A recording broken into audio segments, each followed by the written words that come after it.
అండి డిఎస్సి పరీక్ష యొక్క విధి విధానాలు ఏంటి, అవి ఎంత పారదర్శకతతో చేశామని.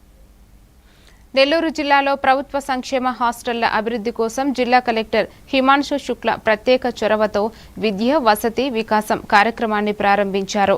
జిల్లాలోని 155 ఎస్సీ ఎస్టీ బీసీ గిరిజన మైనారిటీ హాస్టల్లో మౌలిక వసతులు, ఫర్నిచర్, వాషింగ్ మిషన్లు, ఆధునిక విద్యుత్ సదుపాయాలు, నాణ్యమైన వంటశాల పరికరాలు ఏర్పాటు చేసి విద్యార్థులకు మెరుగైన వసతి కల్పించడమే ఈ కార్యక్రమ లక్ష్యమని తెలిపారు. కార్యక్రమంలో పలువురు ఎమ్మెల్యేలు పాల్గొన్నారు.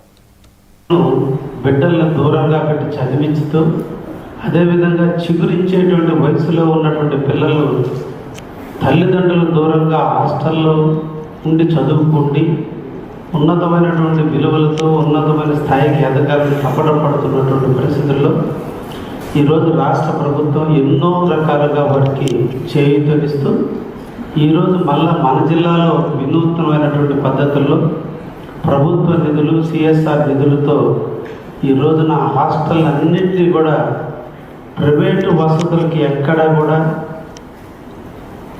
పోటీ ఇబ్బంది లేకుండా ఉండే విధంగా ఈరోజు హాస్టల్